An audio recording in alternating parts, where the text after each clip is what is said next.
Welcome to this interview. आज हमारे guest हैं award winning film maker Ali Suhel Joda ji. अस्सलाम वालेकुम, क्या हाल चाल है? वालेकुम सलाम। भाई फिल्में तो आप बहुत कर रहे हैं, एड्स भी आप कर रहे हैं। मैं आपसे पूछना चाहूँगा, जो अभी आपने नुक्ता का डीवीसी किया है, इतना शानदार, इतना ग्रैंड, कैसे एक्सपीरियंस था? ये अभी तक जितने ही मैंने एड्स किए थे ना, ये काफ़ी उससे डिफरेंट एक्सपीरियंस है। बिकॉज उसमें एक तो वर्सेटाइल क्रू होता है आपके पास जब आप, बिकॉज उसका शूट भी दुबई में हुआ है और ज़ाहिर दुबई के अंदर मल्टी कल्चरल सिटी है और डिफरेंट नेशनलिटीज़ के लोग हैं, तो आपके पास क्रू में भी वैरायटी होती है। और आपके पास जो हमारी कास्ट थी, क्योंकि हमें ब्रीफ ही हुआ था कि बिकॉज इट्स नुक्ता इज़ द ब्रांड जो कि मल्टी कल्चरल ऑडियंस के लिए है, जो दुबई की ऑडियंस, इंडिया, पाकिस्तान सब के लिए। सो ज़ाहिर डेफिनेटली हमें कास्ट के अंदर भी वर्सेटैलिटी और डाइवर्सिटी लेकर आनी थी। सो बड़ा अच्छा डिफरेंट एक्सपीरियंस था कि आप अलग अलग लोगों से, अलग अलग लैंग्वेज के लोगों के साथ काम कर रहे हैं। और क्रू भी बड़ा डिफरेंट था, बिकॉज मैं ज़्यादातर पाकिस्तान क्रू के साथ काम करता हूँ, तो वो भी थी, टीम मेरे साथ मौजूद थी मेरी, बट जो मेजर क्रू था हमारा वो बाहर से ही था। सो एक बड़ा डिफरेंट एक्सपीरियंस था उनके साथ कमर्शियल में काम करना। बट वैसे जो है, आप देखा जाए तो ऐड भी एक डिफरेंट स्ट्रक्चर पे बना हुआ है। यूजुअली पाकिस्तान में इस तरह के एड्स कम बनते हैं और मैं लकी हूँ कि मुझे इस तरह की अपॉर्चुनिटी दी नुक्ता ने। So I think it's good, it's a wonderful experience for me. एक नया प्लेटफॉर्म जो ना टीवी है, ना ही वो प्योरली डिजिटल है, वो सब कुछ है। आपने अप्रोच कैसे किया? मुझे ये था कि यार हम लोग कुछ हाइब्रिड करें इसके अंदर। हम जो है अपनी ऑडियंस को ये भी बताएं कि नुक्ता क्या है और जो हमारी ऑडियंस है वो भी किस तरह की है, जो उसको देखती है, जो इस तरह के प्लेटफॉर्म्स को लुक आफ्टर करती है या लुक फॉरवर्ड करती है। बिकॉज अब ज़्यादातर अगर आप देखें तो आई थिंक, मुझे भी याद नहीं लास्ट मैंने कब टीवी देखा है। सो हम लोग भी खुद बहुत ज़्यादा इवॉल्व हो गए हैं एज एन ऑडियंस, और लोग जो है वो ज़्यादातर अपने पास कन्वीनियंस रखना चाहते हैं। तो फ़ोन वाली चीज़ को रखना बड़ा ज़रूरी था, एक तो कमर्शियल के अंदर थ्रू आउट, और प्लस नुक्ता खुद एज क्या है, वो क्या डिफरेंट लेकर आ रहे हैं, किस तरह से जो द वे यू न्यूज़, ये वाली चीज़ टैगलाइन जो थी हमें बताई गई थी। तो हमें ये था कि हम इसी के अराउंड अपना कॉन्सेप्ट डेवलप करें। सो मेरे राइटर हैं सिब्तैन शबीर नाम उनका, जिन्होंने हमारे साथ ये कॉन्सेप्ट डेवलप किया और बड़ा अच्छा खूबसूरत उसने कॉपी भी लिखी हुई थी इसकी। सो आई थिंक वो स्वीट स्पॉट ढूंढने की बात थी कि जिसमें दोनों मकसद पूरे हो जाएं, और एज ए कंज्यूमर भी उसको भी एड्रेस करें कि किस तरह के लोगों के लिए ये, और ख़ुद नुक्ता क्या है और वो क्या लेकर आ रहा है उस तरह के कंज्यूमर। सो वो आई थिंक बड़ा अच्छे ऐसे हमें जो वो मिल गया, और आई एम ग्लैड कि वो चीज़ पुल ऑफ भी हमने कर ली। अभी मुझे बस यही है कि आई थिंक ये कैंपेन्स जो है ना इस तरह की, ये होती रहनी चाहिए, ताकि ये चीज़ मज़ीद और रेवोल्यूशनलाइज की तरफ जाए और ऑडियंस को भी पता चले कि मज़ीद अब नुक्ता और क्या डिफरेंट करने वाला है अपनी इस ऐप के साथ। आपने बताया कि दुबई में शूट हुआ, तो दुबई की लोकेशन से कितना फ़ायदा हुआ? अच्छा, जो बहुत बड़ा मेजर फ़र्क है ना, वो ये कि वहाँ पे आपको ना तो सेट लगाना पड़ता है, ना कोई आर्ट डायरेक्शन करनी पड़ती है। एक तो सफाई है, ऑफ कोर्स इनका इंफ्रास्ट्रक्चर बहुत ज़्यादा है, और आपको रोड पर भी अच्छे आर्किटेक्चर मिलते हैं, बिल्डिंग्स वगैरह जो है आपको बड़ी इंटरेस्टिंग किस्म की मिलती हैं। So you have a good background always कैमरे के ऊपर। सो उससे तो ऑफ कोर्स बहुत बड़ा डिफरेंट भी, एक डिफरेंस भी और बहुत बड़ा फ़ायदा भी था हमें। बेसिकली आप फिल्म मेकर हैं, आप शॉर्ट फिल्म्स बनाते हैं, और माशाल्लाह से आपने कई अवार्ड्स भी जीते हुए हैं। आपकी जो लास्ट फिल्म थी मर्डर टंग, बेसिकली वो जो है काफ़ी ज़्यादा पॉपुलर हुई, काफ़ी ज़्यादा उसने अवार्ड्स जीते, और एक तरह से वो बहुत इमोशनल है। आप उस आइडिया पे कैसे पहुँचे? क्योंकि वो चीज़ जो है वो तो 90s दिखाया है आपने उसमें, जो कराची में 90s में रहे हैं उन्हें तो पता है किस तरह आपने उसमें वो एलिमेंट्स डाले कि आजकल के लोग भी उसको रिलेट कर सकें। एक्चुअली ये जो स्क्रिप्ट है ये मैं पहले करना चाहता था अपनी थीसिस में, जब मैं ग्रेजुएशन कर रहा था अपनी फिल्म मेकिंग के अंदर। सो मेरे पास एक मेरा जो राइटर है मार जफ़र, जिसने बेसिकली स्टोरी लिखी थी, वो आए मेरे पास और उनके साथ मेरी काफ़ी डिस्कशन हुई। बट कहीं मुझे ऐसा लगा कि यार अगर ये फिल्म मैंने अपने थीसिस के तौर पे कर ली तो शायद इसके साथ ज़्यादती हो जाएगी, बिकॉज़ ये कहानी बहुत बड़ी है। मतलब ये ऐसी चीज़ नहीं है कि वो तो हमने ठीक है उसने एक शॉर्ट फिल्म बनाई है, but it's a very big event, और ये काफ़ी इंपॉर्टेंट पार्ट रहा है कराची की हिस्ट्री का स्पेशली, और 90s के लोग तो खैर ज़्यादा जानते हैं इस बारे में डेप्थ में।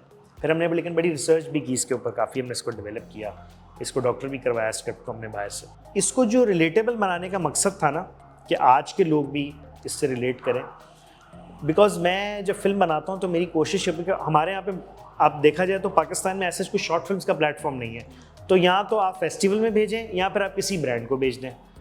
तो ज़ाहिर है वो ब्रांडेड काम तो था नहीं, ना हो सकता था, तो हमें पता था कि हमें ये फिल्म फेस्टिवल्स में ही भेजनी है। अब फेस्टिवल्स में क्या होता है कि आप जब फिल्म को बेचते हैं तो फेस्टिवल वाले कहते हैं कि यार हमें आप वो चीज़ दिखाएं, एक तो जो आपके रूट से कनेक्टेड है, जो आपकी अपनी ज़ाती कहानी है, और दूसरी चीज़ वो कहते हैं कि यार ये आज के लिए भी कितनी रिलेटेबल है। तो वो पैरामीटर्स ऑलरेडी सेट हुए हैं वहाँ पे। तो फिर जब आप कोई भी कहानी ऐसी बताते हैं ना, तो कोशिश करते हैं कि उसके अंदर आप रेलेवेंस ज़रूर रखें। It's just a story of a family, that's it. हमने उसमें कोई पॉलिटिकल एंगल नहीं डाला, और हमने ग्रे कैरेक्टर्स रखे हैं। हमने हर कम्युनिटी का अच्छा इंसान भी दिखाया और एक बुरा इंसान भी दिखाया। बिल्कुल। और मैं बताया कि दोनों तरफ अच्छे बुरे लोग होते हैं। मेरा ख्याल है इससे ज़्यादा अवार्ड आज तक किसी पाकिस्तानी शॉर्ट फिल्म को नहीं मिले हैं। हाँ, I think because 23-24 international awards मुझे भी याद नहीं पड़ता, बिकॉज मैं बड़ा फॉलो करता हूँ उस चीज़ों को। So I think it is the most awarded Pakistani short film.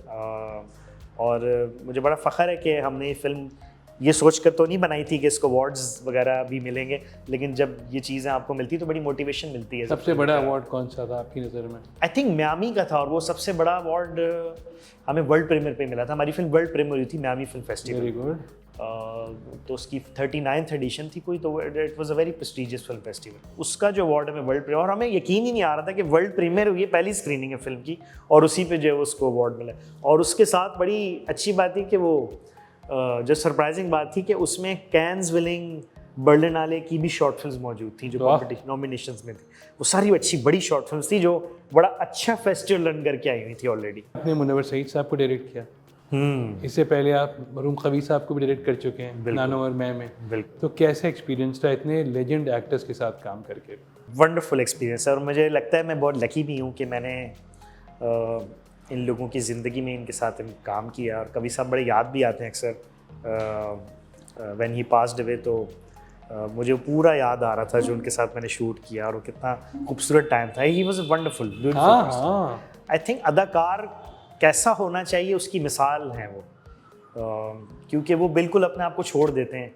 और मैं तो बड़ा जूनियर, ऑफ कोर्स मैं उस वक्त पढ़ रहा था, मेरी तो देखा जाए तो मेरी स्टूडेंट फिल्म थी वो, लेकिन उन्होंने इतना ट्रस्ट और वो सब जो किया, वो शायद एक जो आजकल के एक्टर्स हैं जो काफ़ी बड़े अच्छे नाम हैं, वो शायद इतना ट्रस्ट वो भी नहीं करते जितना वो एक इंसान करा था, इतना लेजेंडरी एक्टर। सो मैं खुद भी नर्वस था, बट उन्होंने वो कहते हैं कि वो असल तो डायरेक्टर का काम होता है एक्टर को कंफर्टेबल कराना, बट वो एज ए एक्टर मुझे कंफर्टेबल फील करवा रहे थे कि तुम परेशान नहीं होना, तुम जो करवाना चाहते हो करवाना। क्या आप शॉर्ट फिल्म इसलिए कर रहे हैं कि जो फीचर फिल्म्स हैं उनका कोई स्कोप नज़र नहीं आ रहा है? क्योंकि वो तो सिर्फ आपका जो रोमांटिक कॉमेडी होती हैं वो बनती हैं हमारे यहाँ, एक्शन बन गई, दैट्स इट, इसके अलावा कोई ऑप्शन ही नहीं है। ये जो फिल्में हैं ये आप फीचर फिल्म में नहीं कन्वर्ट कर सकते, इस वजह से आप लोग शॉर्ट फिल्म में लगते हैं?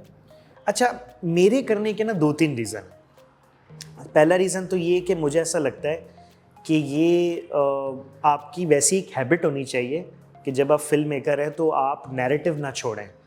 अच्छा, ये मौका क्योंकि हमें, अब मैं एड्स तो कर ही रहा हूँ, बट एड्स में हमें इतना मौका नहीं मिलता। वो ब्रांड की फ़िल्म होती है इन दी एंड, मेरी ज़ाती फिल्म नहीं होती, उसी का पैसा होता है, उन्हीं ने अपनी मर्ज़ी से हमें ब्रीफ दी होती है। कुछ क्लाइंट्स होते हैं जो आपको लिवरेज देते हैं, बट इन दी एंड आपको एक ऑब्जेक्टिव है जो आपने फॉलो करना है, आप अपनी ख्वाहिशात नहीं डाल सकते एड्स के।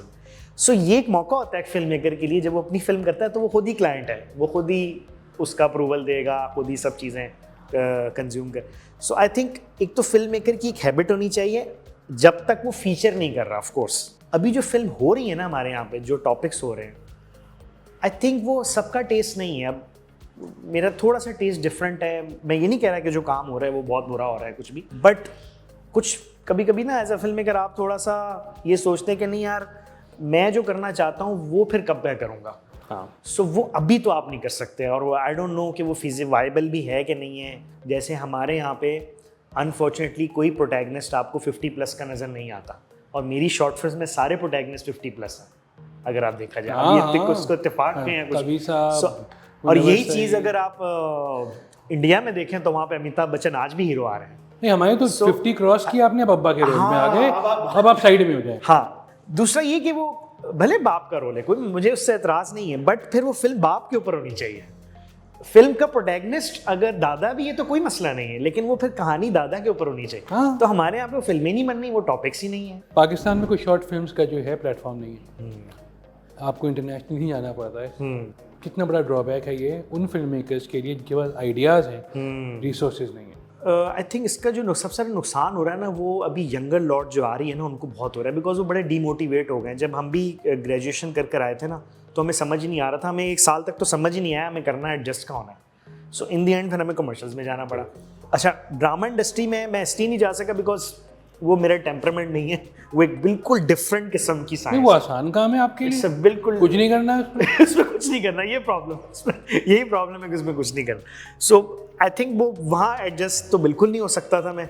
तो इन दी एंड फिर आपके पास ऑप्शन ही नहीं बचता, आपके पास यही ऑप्शन है, बिकॉज इन दी एंड या तो आप कमर्शियल की तरफ चले जाएं, या फिर आप जो है वो डिजिटल वीडियोस भी, खैर आजकल एक नई चीज़ चल पड़ी है, डिजिटल रील्स बन रही है, सब बन रही है। So I think being a film maker मुझे लगा कि अच्छा एड्स करना थोड़ा ज़्यादा बेहतर है, बिकॉज एटलीस्ट आपका जो वे ऑफ वर्क है ना, वो सिमिलर है थोड़ा फिल्म से। क्योंकि फिल्म पे भी मेहनत तो लगती है, एड्स पे भी मेहनत तो बहुत लगती है, ऑनेस्टली स्पीकिंग। आई थिंक वो थोड़ा सा मुझे बेहतर लगा। लेकिन जो अभी जैसे मैं 1-2 यूनिवर्सिटीज़ गया एज अ गेस्ट स्पीकर, तो मुझे थोड़ा फील हुआ बच्चे समझ रहे हैं कि वो बाहर आएंगे तो वो फिल्म मेकर बन जाएंगे और फिल्म बनाने लगेंगे, जबकि रियलिटी बिल्कुल डिफरेंट है। सो मुझे सिर्फ उनके लिए थोड़ा सा दुख होता है कि एटलीस्ट वो जब आएंगे तो उनको समझ नहीं आएगा अभी 1-2 साल तक कि वो क्या करें, फिर इन दी एंड हमारी तरह वो भी कहेंगे अच्छा चलो यही था तो यही करते हैं। पाकिस्तान में ऐसा क्या करना चाहिए कि जो शॉर्ट फिल्म मेकर्स हैं वो अपने आप को सिक्योर समझें और आहिस्ता आहिस्ता फीचर फिल्म की तरफ आएँ? अच्छा, शॉर्ट फिल्म तो खैर ऑनेस्टली स्पीकिंग शॉर्ट फिल्म खैर पूरी दुनिया में सिक्योर नहीं होता। उसका रीज़न ही कि शॉर्ट फिल्म्स ना वैसे बिजनेस के लिए वायबल नहीं है। जैसे मैंने भी आपको बताया कि मैं भी जब ये फिल्म्स करता हूँ तो मैं एक्सपेक्टेशंस ये नहीं रखता कि मुझे इससे पैसे जनरेट होंगे या मुझे कुछ मिलेगा। ऑल्दो कि मेरी फिल्म्स जब प्राइज़ मनी वगैरह जीती हैं तो हमारी काफ़ी हद तक एक कवर हो जाती है कॉस्ट, और बड़ी अच्छा भी लगता है, मोटिवेशन। बट ऐसा बहुत रेयर भी होता है। ऑफकोर्स आप ज़रूरी नहीं कि आप कोई फिल्म इतने अवार्ड जीत जाए, आपको प्राइज़ मनी भी मिल जाए और सब हो जाए। तो ये जब आप बना रहे होते तो आपको पता होता है कि यार ठीक है ये 50-50 है, आ रहे हैं आप बाहर है, आपको पता है कि यार ये ज़रूरी नहीं कि हाँ, ऐसा ज़रूर होता है कि बाहर के मुल्कों में जब आप डिस्ट्रीब्यूशन के लिए, जब आपकी फ़िल्म अच्छा परफॉर्म कर ले फेस्टिवल्स में, तो फिर आपको खुद एजेंसीज़ या डिस्ट्रीब्यूशन प्लेटफॉर्म्स आपको रब्ता करते हैं और वो आपसे कहते हैं कि आप अपने राइट्स दें अपनी फ़िल्म के, और इसके बदले हम आपको वट एवर लमसम फीस होती है या पर व्यू मिलेगा उनको, वट एवर, वो एक अलग। But still it's not that viable for the business. अगर प्लेटफॉर्म हो तो बेहतर नहीं होगा कोई OTT प्लेटफॉर्म को ये मिल जाए आपको? हाँ, वो OTT प्लेटफॉर्म, लेकिन वो भी अगेन आपको थोड़ा सा वो फिल्म चलाना चाहेंगे ना कि अगर आप एज अ OTT ओनर सोचें तो मैं वो फिल्म लूँगा जिसने कुछ हाइप क्रिएट की हुई है ऑलरेडी, थोड़ी सी जो टंग ले सकते हैं, क्यों नहीं ले सकते? आपकी फिल्म तो फेस्टिवल में भी चली है। तो मेरी फिल्म अभी भी जो डायरेक्टर्स नोट के प्लेटफॉर्म से अगर आप देखा जाए तो यूट्यूब पर डायरेक्टर्स नोट के प्लेटफॉर्म से, इट्स अ UK प्लेटफॉर्म, सो उन्होंने उसको एक्वायर किया। बट वैसे ओवरऑल अगर देखा जाए ना तो it's very difficult to distribute a short film unless कि आपने बहुत कोई तीर ना मारा हो फेस्टिवल्स में। दूसरी चीज़ ये कि जो आप कह रहे थे कि फीचर फिल्म, आई थिंक देखिए जिसने फीचर फिल्म करनी है ना उसने करनी है वो। जैसे मैंने भी आपको बताया कि मेरा भी मकसद इंडियन फीचर फिल्म का है। सो मैं नहीं चाहता मैं पूरी ज़िंदगी शॉर्ट फिल्म्स करता रहूँ ऑफकोर्स, बट एटलीस्ट आपका एक अच्छा पोर्टफोलियो अगर बना हो ना शॉर्ट फिल्म्स का भी, तो आपके लिए पिच करने में बहुत आसानी हो जाती है। अगर आपको ग्रेजुएशन करने वाला अपना वर्जन मिल जाए कहीं तो आप उसे क्या मशवरा देंगे? आई थिंक मैं उसको बोलूँगा कि यार बी ओरिजिनल, क्योंकि अभी ना ओरिजिनल की बहुत कमी हो गई है। हमारा भी सिनेमा कहीं ना कहीं इंस्पायर्ड ही है देखा जाए तो इधर उधर से, और इंस्पिरेशन में कोई बुराई नहीं है, लेकिन इतनी ज़्यादा इंस्पिरेशन में बुराई है। इंस्पिरेशन में बुराई नहीं है, लेकिन इतनी ज़्यादा इंस्पिरेशन बुराई है। सो इंस्पायर हो चीज़ों से, लेकिन आई थिंक एक लिमिट होती है हर चीज़ की, फिर ओरिजिनलिटी ख़त्म हो जाती है। तो आई थिंक ओरिजिनल होना बहुत ज़रूरी है हमें, ख़ास कर as a Pakistani film maker.